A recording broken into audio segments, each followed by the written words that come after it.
The funeral flowers had barely wilted when the phone calls began. I stood in my kitchen on a Tuesday morning, 3 weeks after we buried Anthony, watching steam rise from my untouched coffee. The ceramic mug, the one with the world's best grandma, that my granddaughter Donna had given me years ago, felt foreign in my hands now. Everything felt foreign. The house, my reflection in the hallway mirror, even my own voice when I answered the relentless phone calls from my children. "Mom, we need to talk about the house." Charles's voice carried that familiar tone of barely contained impatience, the same one he'd used as a teenager when asking for money. Only now at 32, he wasn't asking. I set the mug down without taking a sip. "Good morning to you too, Charles. Don't start with me. Kimberly and I have been discussing your situation, and frankly, it's not sustainable. This house is too big for you alone. The mortgage payments. There is no mortgage." The words came out flat. Factual. Anthony had paid it off 5 years ago, but I'd never mentioned that detail to the children. They'd assumed and I'd let them. A pause. Then that laugh, sharp, dismissive, the same laugh he'd inherited from his father, though Anthony had used it with affection. Charles wielded it like a weapon. "Mom, please. Dad's pension barely covers your medications. We all know the financial strain you're under." I walked to the window above the sink, looking out at the garden Anthony and I had tended for 23 years. The roses needed pruning. The herb garden was overgrown. Tasks that once brought us joy now stood as monuments to everything I'd lost. "Your concern is touching," I said, my reflection catching in the glass. Gray hair that needed coloring, lines that had deepened in the past month. 63 years of living etched into features that still surprised me in mirrors. "Don't be dramatic. Kimberly agrees with me. We think you should consider moving in with one of us." Kimberly agrees. I turned from the window. My daughter hadn't called since the funeral. Hadn't answered when I'd called her. When exactly did Kimberly share this opinion? Another pause. I could almost see Charles running his hand through his thinning hair, a gesture he'd picked up from Anthony. "We had dinner last night as a family to discuss your options." Your options, not our mother's future or how we can help Mom through this difficult time. My options, as if I were a problem to be solved rather than a person to be supported. I see. I opened the refrigerator, staring at the casserole dishes still stacked inside, offerings from well-meaning neighbors that I hadn't touched. "And these options include selling my home. It makes financial sense. You could help Kimberly and me with our down payment. We've been looking at that colonial on Maple Street. And Daniel could use some assistance with Donna's college fund. It's a win-win situation." I closed the refrigerator door with more force than necessary. A win-win situation. "Mom, you know I didn't mean it like that," but he had meant it exactly like that. Charles had always been transparent in his selfishness, even as a child. It was almost refreshing compared to Kimberly's subtle manipulations, the way she'd learned to ask for things sideways, making me feel guilty for not offering what she'd never directly requested. "What did you tell your sister about my finances?" I asked. "Just the truth. That Dad's pension isn't enough, that the house is too much for you to handle alone, that you're probably struggling more than you're letting on." The truth.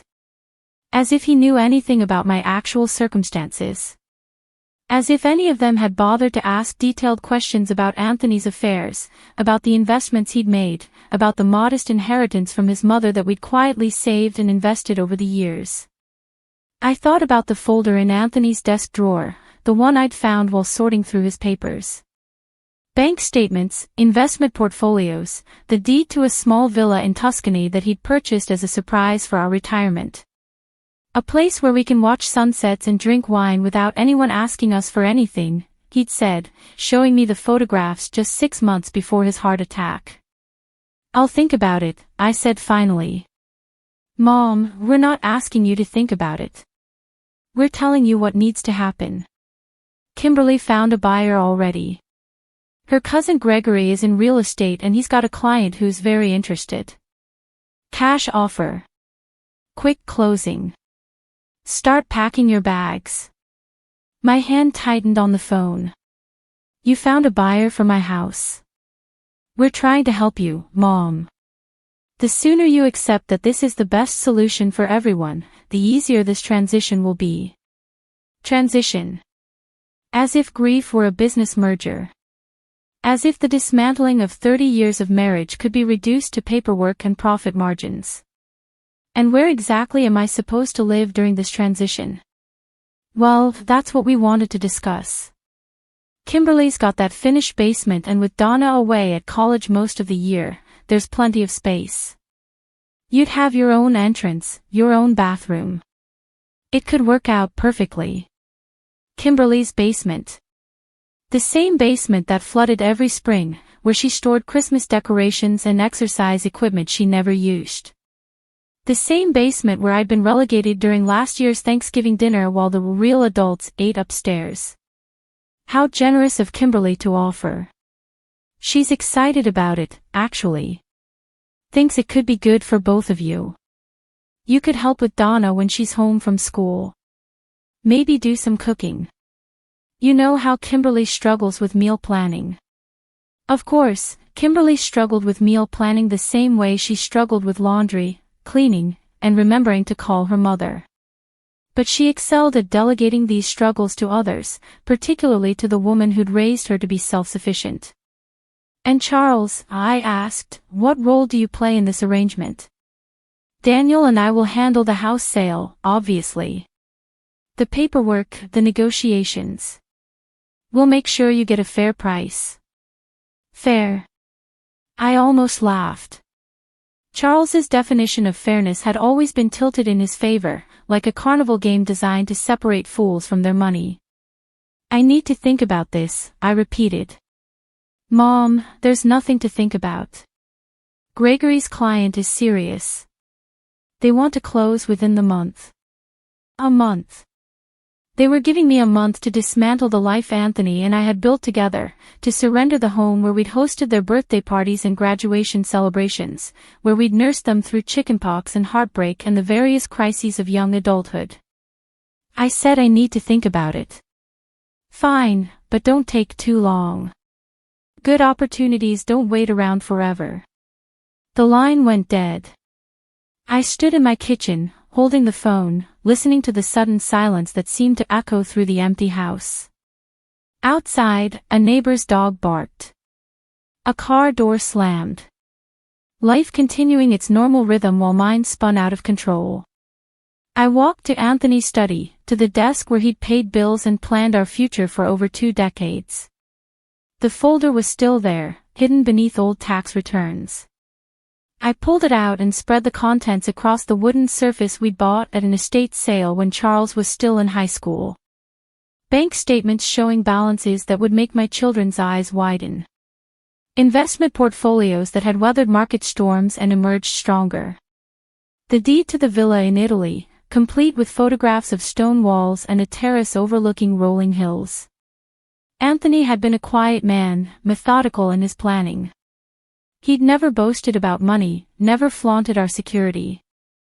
Let them think we're struggling, he'd said once when Charles had asked for yet another loan. It builds character. I thought he was being cruel then. Now I understood it as wisdom. My phone buzzed. A text from Kimberly. Mom, Charles told me about the house. I know this is hard, but it's really for the best. Donna's so excited about having Grandma closer. Can't wait to discuss the details. Donna, my granddaughter, who'd spent summers with Anthony and me, who'd learned to bake cookies in this kitchen and plant tomatoes in this garden, who'd called me every week during her first semester at college, homesick and overwhelmed, seeking comfort from the grandmother who'd always had time for her stories.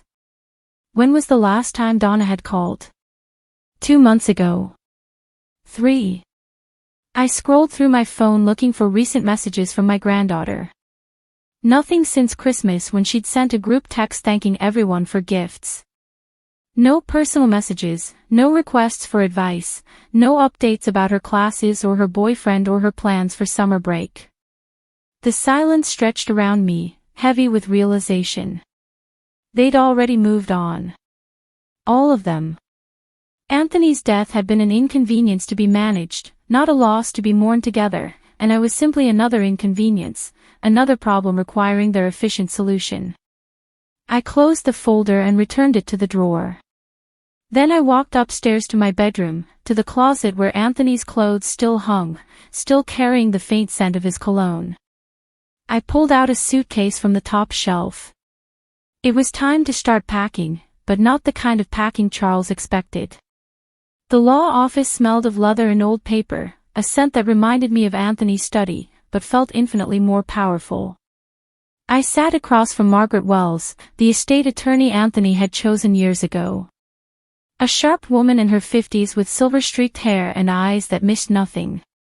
Mrs. Henderson, I have to say this is highly unusual. Margaret spread the documents across her mahogany desk, each page crisp and official. Your husband was very specific about these contingencies, but I never expected we'd need to implement them. I smoothed my black dress, the same one I'd worn to the funeral, and kept my voice steady. Anthony always said I underestimated people's capacity for selfishness. I'm beginning to think he was protecting me from a truth I wasn't ready to see. Margaret nodded, her fingers tracing the edge of a document. The revocable trust he established gives you complete control over all assets. The children were never named as beneficiaries of the real estate, only the life insurance policy. Everything else, the house, the investments, the property in Italy, belongs entirely to you. And they don't know about the Italian property. According to Anthony's instructions, that information was to be shared only with you and only after the initial 30-day period following his death. Margaret leaned back in her chair. He seemed to anticipate that your children might pressure you into hasty decisions. Pressure. Such a polite word for what Charles had attempted. I thought about his voice on the phone yesterday, demanding rather than requesting, treating me like an incompetent child who couldn't manage her own affairs. The house sale they've arranged, I said. Can it be stopped? You're the sole owner. No sale can proceed without your signature. If they found a buyer and are making promises, they're operating under false assumptions. Margaret's smile was thin, but satisfied.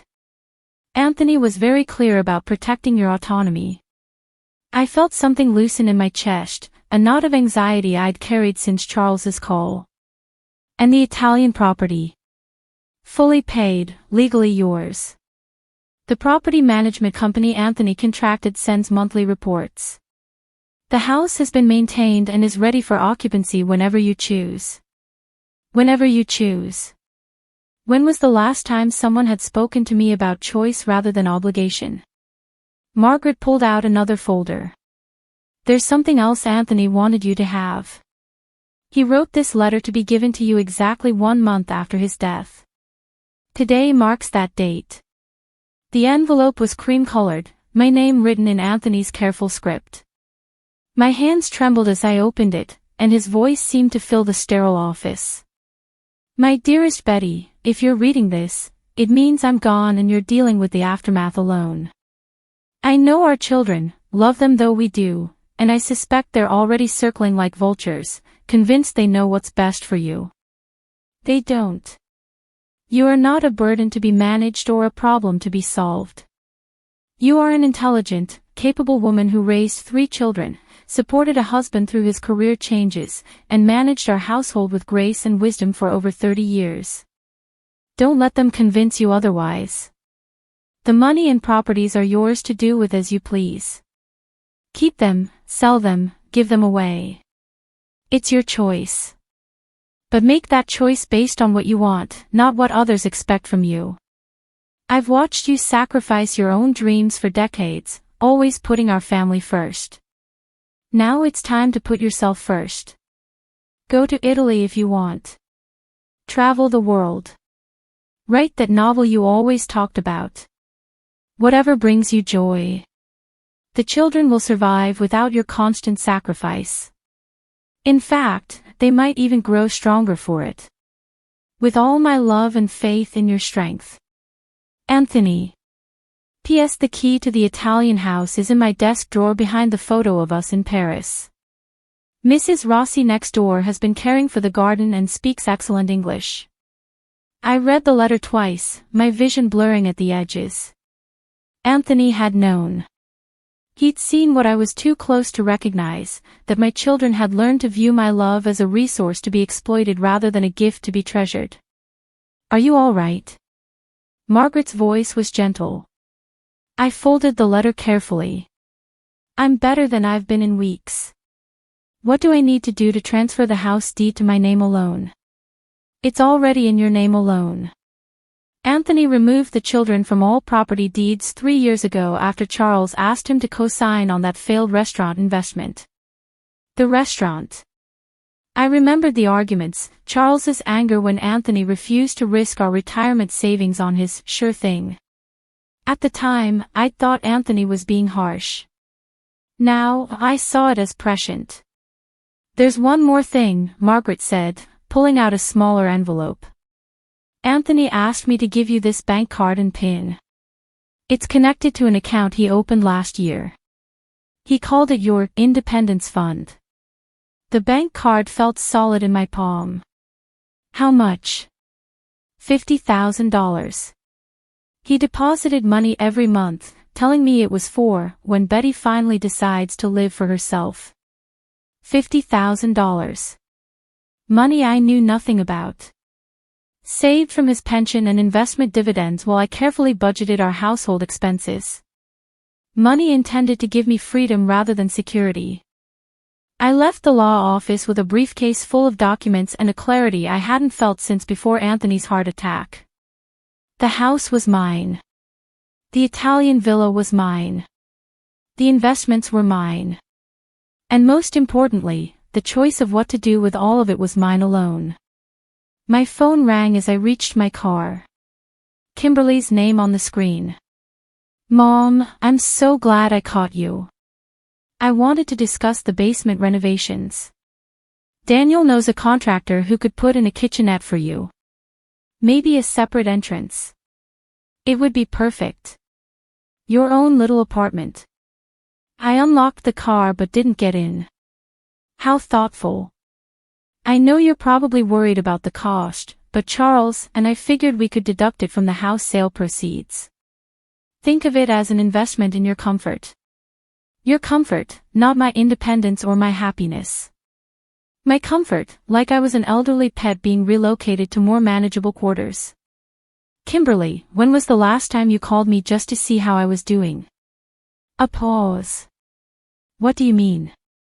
I mean, a phone call where you didn't want something, where you asked about my day, my feelings, my plans, when you called because you missed talking to your mother. Mom, that's not fair. I've been dealing with Donna's college expenses, and you know how busy work has been. Donna's college expenses. I leaned against my car, watching other people go about their normal Thursday afternoon errands. Tell me about Donna's expenses. Well, the tuition is $28,000 a year, plus room and board, books, her sorority fees. Kimberly, I've been sending Donna $500 every month since she started college. For 2 years. That's $12,000. Silence. Money that was supposed to help with her expenses. Money you never mentioned to Charles when you discussed my supposed financial struggles. Mom, that money helps, but it doesn't cover everything. Have you told Donna that I send that money?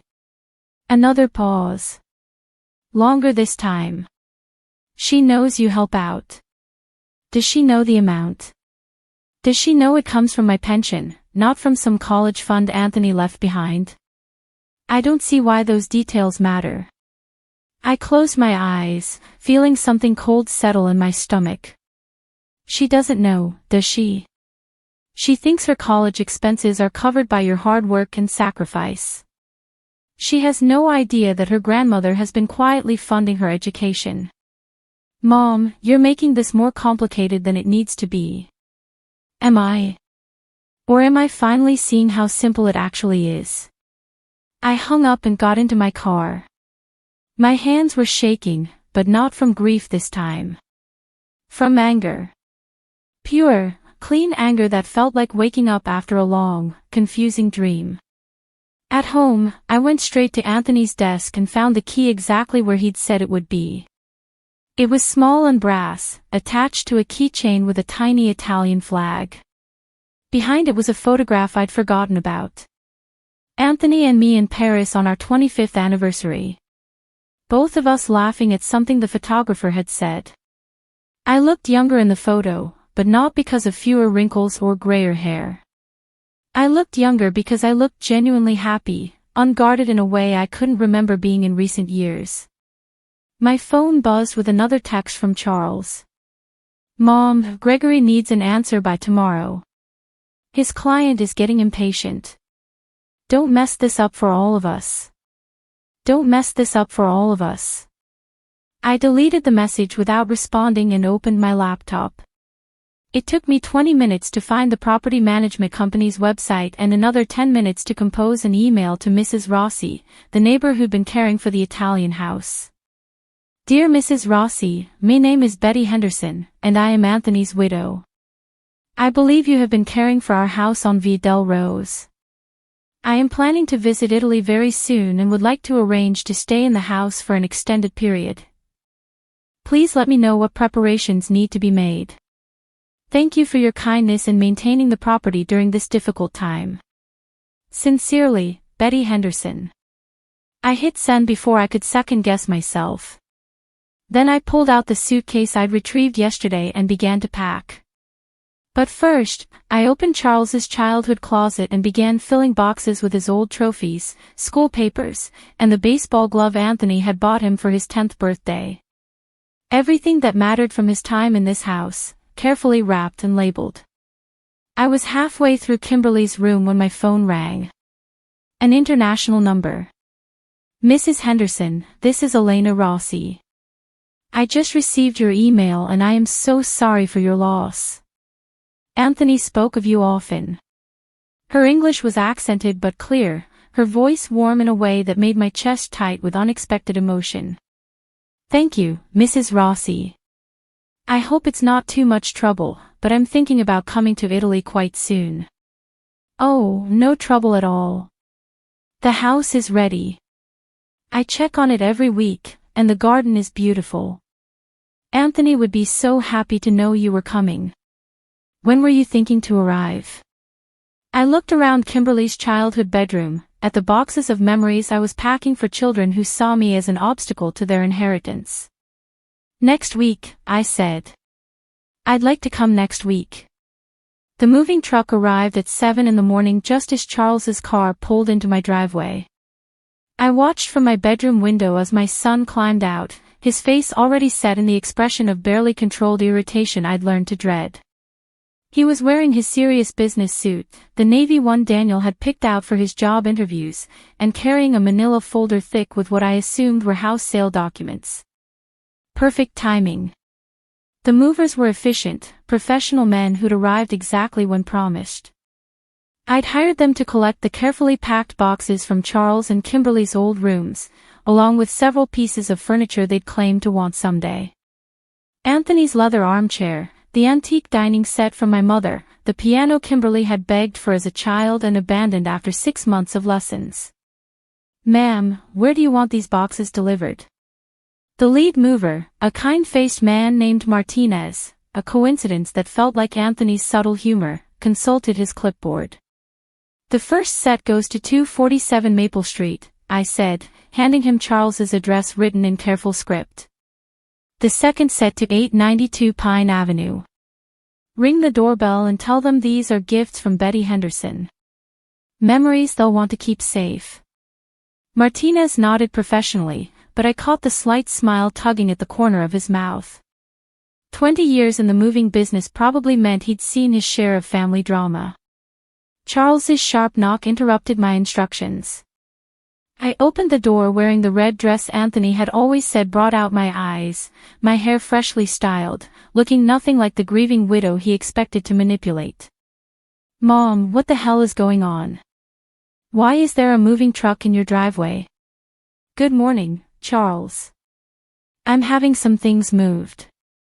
He pushed past me into the hallway, his eyes scanning the boxes labeled with his name. "These are my things. My childhood things. Why are you packing up my stuff? I thought you'd want them. Memories are precious, don't you think?" His face flushed, a red that started at his collar and crept upward. The same look he'd gotten as a teenager when caught in lies. "Mom, we need to talk. Gregory's client is ready to make an offer. We need your signature today." I closed the door and leaned against it, watching him pace my entryway like a caged animal. "Charles, sit down." "I don't want to sit down. I want to know why you're acting so strange. First, you don't return my calls for 3 days. Now there's a moving truck. Sit down." Something in my voice stopped him mid-sentence. He sat on the bottom step of the staircase, the manila folder clutched in his hands like a shield. "Where exactly did you tell Gregory's client the money from this house sale would go?" I asked. "What do you mean?" "I mean, did you tell them the proceeds would be split between you and Kimberly? Did you calculate how much you'd each receive after paying off this mysterious mortgage you're so worried about?" Charles's jaw tightened. "Mom, you're not thinking clearly. Grief can cloud judgment. My judgment is perfectly clear, clearer than it's been in years." I walked to Anthony's chair, the one the movers would soon carry to Charles's house, whether he wanted it or not. "Let me ask you something else. When you had dinner with Kimberly to discuss my situation, did either of you ask how I was handling Anthony's death emotionally? Of course we care about. Did you ask if I was sleeping, eating, if I needed someone to talk to, or just needed company? Did you ask what I might want to do with my life now that I'm alone for the first time in 30 years? He stared at me, the folder crinkling in his grip. Or did you spend the entire dinner calculating how much money you could extract from your father's death? That's not fair. Isn't it? I pulled out my phone and opened the calculator app. Let's see. If you sold my house for the amount Gregory quoted, $350,000, and split it between you and Kimberly after imaginary closing costs, you'd each get about $160,000. Am I close? The color drained from his face. That's what I thought. Charles, do you know what your father's actual pension pays me monthly? Mom, I don't see why. $4,200 every month, along with his Social Security and the dividend payments from investments you know nothing about. I let the numbers sink in. Tell me again how I can't afford to keep this house. Charles stood up abruptly, the folder falling to the floor. You lied to us. I never lied. You assumed, and I didn't correct your assumptions. There's a difference. You let us think you were struggling. You wanted to think I was struggling. It made it easier to justify treating me like a problem to be solved rather than a person to be supported. The moving truck's engine rumbled outside. Through the window, I could see the men loading Anthony's chair into the back. Mom, if you don't need the money, then why? Charles stopped, his businessman's brain finally catching up. You're punishing us. I'm giving you exactly what you asked for. That's not what we asked for. Isn't it? You asked me to move out of my house. I'm moving. You wanted my belongings distributed so they wouldn't be a burden. I'm distributing them. I picked up the folder he dropped, glancing at the sale documents with Gregory's agency letterhead. You wanted to handle my affairs for me, but Charles, the problem is these aren't your affairs to handle. He grabbed for the folder, but I held it away from him. Mom, be reasonable. We can work this out. Maybe you don't have to move to Kimberly's. We could find you a nice apartment. Something more manageable. More manageable for whom? The question hung between us like a blade. Charles's mouth opened and closed, searching for words that wouldn't incriminate him further. My phone rang. Kimberly's name flashed on the screen. "Answer it," I said. "Put it on speaker." Charles shook his head, but I answered anyway and activated the speaker. "Mom, what is this insanity? There's a moving truck at my house and 2 men are trying to deliver a piano I don't have room for." "Hello, Kimberly. The piano you begged for when you were 8. I thought you'd want it back." "I don't want it back. I have no room for a piano. And Charles called me about some crazy idea that you're not selling the house. The house isn't being sold." Silence on the other end of the line. "What do you mean it's not being sold?" "I mean exactly that. This is my house. Anthony left it to me. I'm not selling it." "But Charles said you couldn't afford." Charles was wrong about many things. Another silence, longer this time. When Kimberly spoke again, her voice had that sharp edge I remembered from her teenage years. "Mom, I don't know what game you think you're playing, but people are counting on this sale. I've already talked to Donna about her having a bedroom at my house when you move in." "Donna?" I looked at Charles, whose face had gone pale. "Tell me about Kimberly. What about her? When was the last time she called me?" "I don't keep track of Donna's phone calls. The last time she called me was December 15th, Christmas break. She wanted to know if I'd send her money for a spring break trip." I walked to the window, watching the movers secure Anthony's chair. She didn't ask how I was doing. Didn't mention missing her grandfather. Just needed money. "Mom, Donna's a college student. They're self-absorbed at that age." "Is she? Or has she learned from watching her mother that grandmothers exist to provide financial support without expecting emotional connection in return?" "That's not, you're twisting everything." "Am I?" "Kimberly, how much money have I sent Donna over the past 2 years?" No answer. $12,000. $500 a month directly to her account.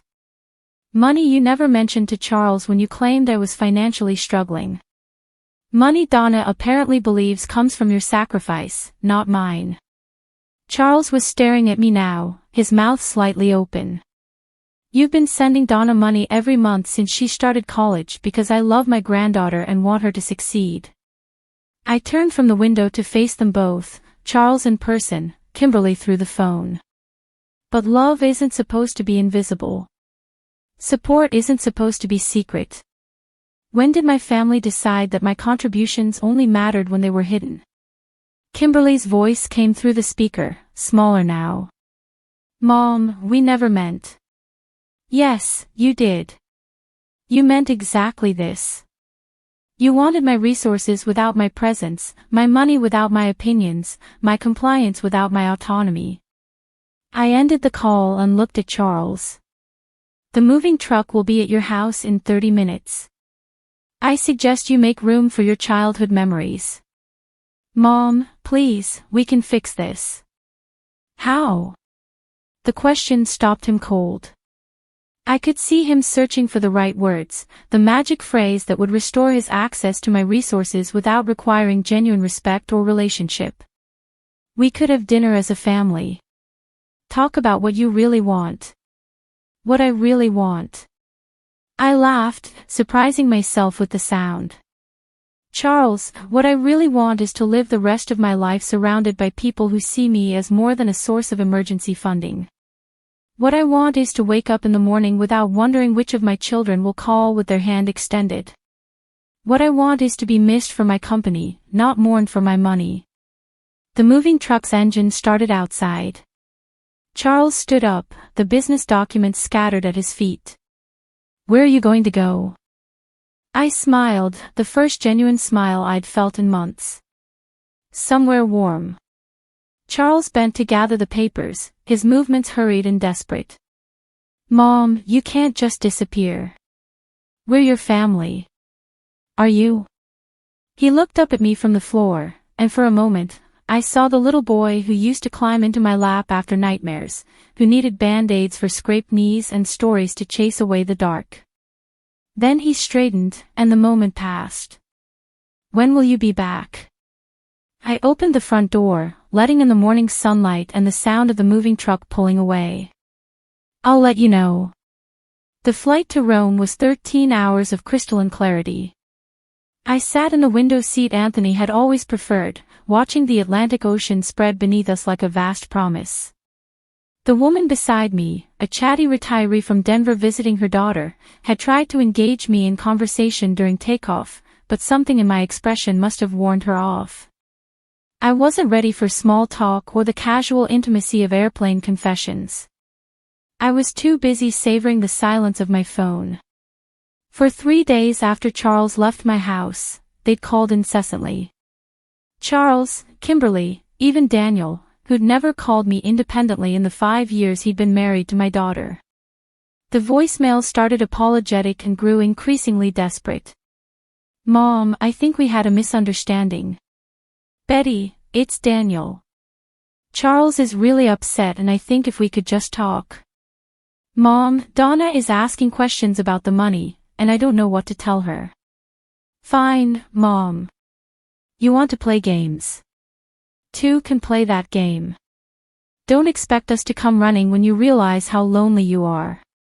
That last message from Kimberly had crystallized something essential. The threat was supposed to wound me, the suggestion that I'd come crawling back, begging for their conditional affection. Instead, it felt like liberation. I'd turned off my phone that evening and hadn't turned it back on since. The customs officer in Rome was a young woman with kind eyes who stamped my passport with professional efficiency. Purpose of visit. Starting over, I said. She smiled. The first genuine smile I'd received from anyone under 40 in months. Welcome to Italy, Signora. Elena Rossi was waiting for me in the arrivals area, exactly as she'd promised. She was a compact woman in her early 60s with silver hair pulled back in an elegant bun and eyes that crinkled with warmth when she smiled. She held a small sign with my name written in careful script. Mrs. Henderson, welcome. Welcome. She embraced me like an old friend, and I found myself returning the hug with an intensity that surprised us both. How was your flight? Are you tired? Hungry? The house is ready for you. I made some simple food, just basics until you can shop for yourself. Her English was excellent, spoken with an accent that made everything sound musical. As we walked to her small Fiat, she chattered about the weather, the neighborhood, the garden she'd been tending in my absence. Anthony, he was so proud of this house, she said as we drove through winding streets lined with cypress trees. He would show me pictures on his phone. You in the kitchen in America, your grandchildren, always your grandchildren. My Betty will love the kitchen here, he would say. She will make it sing with life. I pressed my lips together, not trusting my voice. Anthony had talked about me here, in this place I'd never seen, to this woman I'd never met. He'd imagined a future for us that death had stolen, but somehow Elena's words made it feel real again. The house took my breath away. It was smaller than our American home, but perfectly proportioned with stone walls and green shutters that caught the afternoon light. Wisteria spilled over the garden walls in explosions of purple and white, and olive trees heavy with fruit lined the gravel pathway to the front door. It's beautiful, I whispered. Anthony, he chose well, Elena said, producing the brass key I'd found in his desk. Come, let me show you inside. The interior was cool and bright with terracotta floors and windows that opened onto a small terrace overlooking rolling hills. The furniture was simple but elegant, a sofa the color of cream, a wooden dining table for four, built-in bookcases waiting to be filled. In the kitchen, copper pots hung from hooks, and the countertops were tiled in blues and whites that reflected the landscape beyond. I stocked the refrigerator with basics, Elena said, opening cabinets to show me plates and glasses, olive oil and wine. There is bread, cheese, fruit. Tonight you rest. Tomorrow we explore the village together, yes? I nodded, suddenly overwhelmed by the kindness of this stranger who owed me nothing but had cared for my husband's dream as if it were her own. Elena, I can't thank you enough. No thanks necessary. We are neighbors now. In Italy, neighbors are family. She patted my arm gently. I live just there. She pointed through the window to a similar house 50 yards away. So if you need anything at all, you call me. Anthony made me promise to take care of you. After she left, I stood alone in my Italian kitchen and felt something I hadn't experienced in months. Peace. I unpacked slowly, hanging my clothes in the bedroom closet, placing Anthony's photograph on the bedside table, arranging my toiletries in the bright bathroom with its clawfoot tub and window facing the hills. Each action felt deliberate, meaningful in a way that packing boxes for Charles and Kimberly had not. As the sun began to set, I poured myself a glass of the wine Elena had left and stepped onto the terrace. The Tuscan countryside stretched endlessly before me, painted in shades of gold and amber by the dying light. Cypress trees stood like dark sentinels against the sky, and the sound of church bells in the distance created a rhythm that seemed to match my heartbeat. My phone, forgotten in my purse, began to ring. I considered ignoring it. I'd successfully avoided all contact for 4 days, but something made me check the caller ID. Donna, my granddaughter, calling for the first time since Christmas. I answered on the 4th ring. Grandma. Oh my God, finally. I've been trying to reach you for days. Her voice sounded different. Not the casual entitlement I'd grown used to, but something sharper, more focused. Hello, Donna. Grandma, where are you? Mom won't tell me anything except that you had some kind of fight with her and Uncle Charles and now you're gone and there's all this weird drama about a house sale that didn't happen. Donna, slow down. I can't slow down. I'm furious. Do you know what I found out? Do you know what Mom told me yesterday? I sank into one of the terrace chairs, watching the last light fade from the sky. What did she tell you? She told me you've been sending me money for college. $500 every month for 2 years. She said it like it was some big burden she'd been hiding to protect me. But Grandma. Donna's voice cracked. Why didn't you tell me? Why didn't I know? The pain in her voice cut through me like a blade. Your mother thought it was better. Better for who? Better for her so she could take credit for my tuition payments. Better for Uncle Charles so he could pretend you were poor and needed to sell your house. Donna was crying now, ugly sobs that carried across the ocean connection. Grandma, I am so ashamed. I am so ashamed. Donna, you have nothing to be ashamed of. Yes, I do. I let them convince me you were just this sad old lady who needed taking care of. I stopped calling because Mom said you were fragile and might get too attached if I talked to you too much. She said it was healthier to give you space to grieve. Healthier. I closed my eyes, feeling the warm Italian breeze carry the scent of lavender and rosemary. So I gave you space, Donna continued, her voice getting stronger with anger. And meanwhile, you were paying my sorority dues and my textbook costs and probably my spring break trip. And I never even thanked you. I never even asked how you were doing without Grandpa. Donna. And now they're telling everyone you've had some kind of breakdown and disappeared. But Grandma, you haven't had a breakdown, have you? You've just finally had enough of their bullshit. The unexpected profanity made me smile despite everything. Language, Donna. Sorry, but am I right? I looked out at the darkening countryside, at the lights beginning to twinkle in the village below. Yes, you're right. Where are you? Italy. Italy. Like the country Italy. Your grandfather bought a house here for our retirement.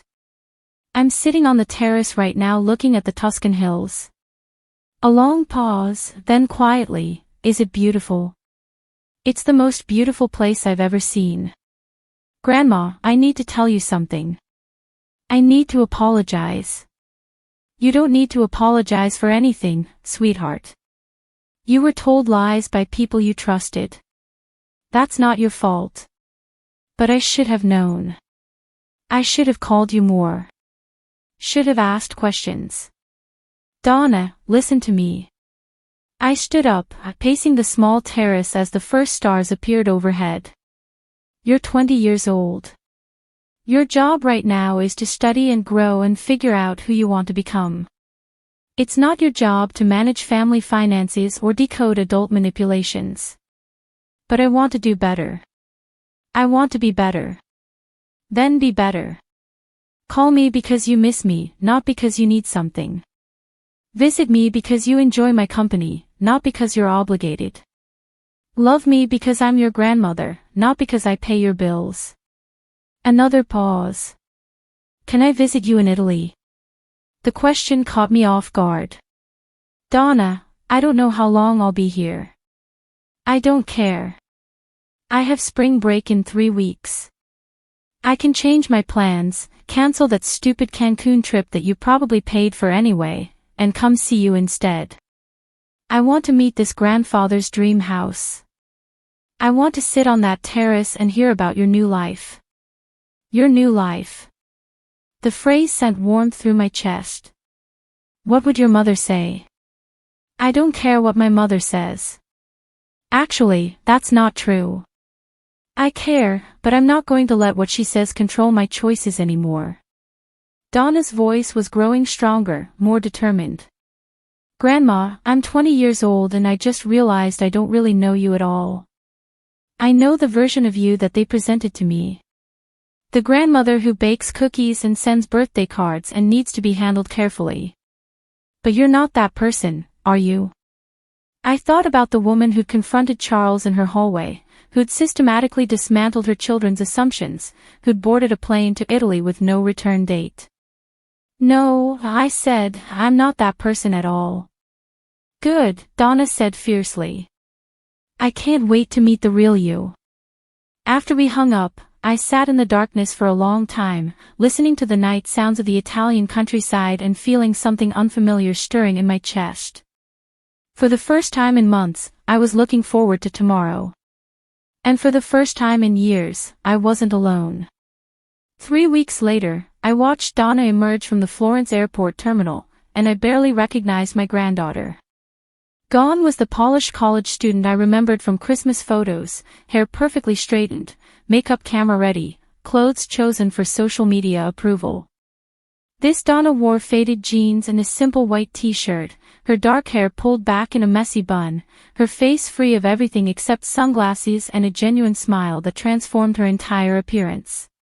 Grandma. She dropped her backpack and ran toward me, and I found myself caught up in an embrace that felt nothing like the perfunctory hugs I'd grown accustomed to at family gatherings. This was desperate, grateful, real. Let me look at you, I said, holding her at arm's length. She was thinner than I remembered, but there was something solid about her presence that hadn't been there before.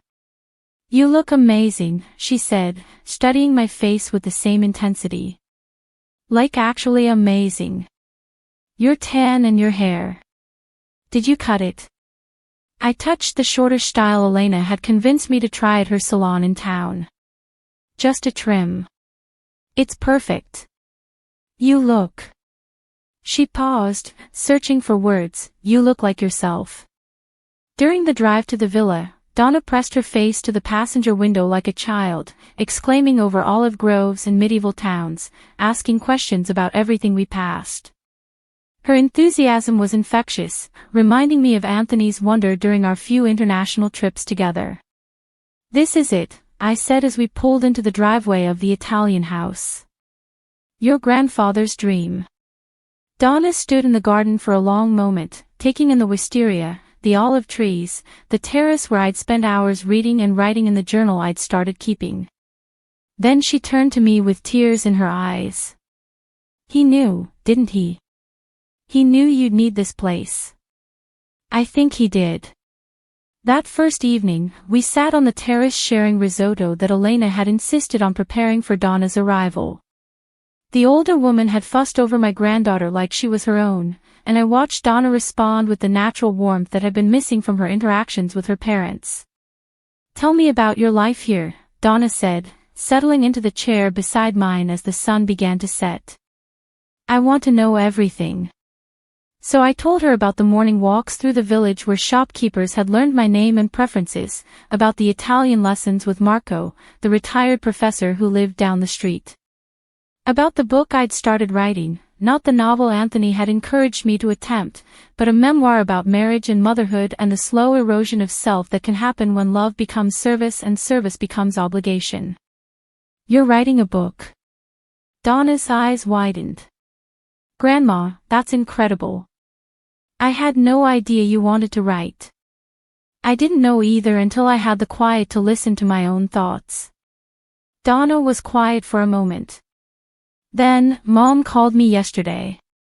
I tensed, but Donna held up a hand. "She tried to convince me not to come. Said you were having some kind of breakdown and that seeing me might make it worse. She said I was being selfish, coming here instead of spending spring break with the family." "What did you tell her?" "I told her that maybe it was time for someone in our family to be selfish on your behalf." Donna's voice carried an edge of steel I'd never heard before. "And then I asked her point blank, if Grandma's having a breakdown, why haven't any of you come to check on her? Why haven't you called her directly instead of talking about her like she's a problem to be managed?" "What did she say?" "Nothing. She couldn't answer because the answer would have revealed the truth, that they don't actually care about your well-being. They care about their access to your resources." The bluntness of it should have hurt, but instead it felt like vindication. "Donna, I need you to understand something," I said carefully. "I don't expect you to choose sides in this. Charles and Kimberly are your family too." "No." Donna's voice was firm. "They chose sides when they decided to use me as a weapon against you. When they let me believe you were poor and fragile while you were paying my bills. When they tried to isolate you from the people who might actually support you." She leaned forward in her chair. "Grandma, I've been thinking about this for weeks, and I realized something. They didn't just lie to you about your finances. They lied to me about you." "What do you mean?" "They convinced me you were this fragile old lady who needed to be protected from too much excitement or emotion. They said calling you too often might make you dependent, that I should give you space to grieve. But that was never about protecting you, was it? It was about controlling the narrative." I stared at my granddaughter, amazed by her clarity. "Donna, they wanted you isolated so you'd be desperate enough to accept their terms. And they wanted me distant so I wouldn't witness what they were doing to you." Donna's hands clenched into fists. "Do you know what the worst part is? It almost worked. I almost became the kind of person who could ignore her grandmother's loneliness because it was convenient. But you didn't become that person. Only because you forced the truth into the open. If you hadn't left, if you hadn't made them show their real faces." Donna shook her head. "I might have gone my whole life never knowing who you really are." We sat in comfortable silence as the stars emerged overhead. Finally, Donna spoke again. "Can I stay longer than a week?" The question surprised me. "What about school?"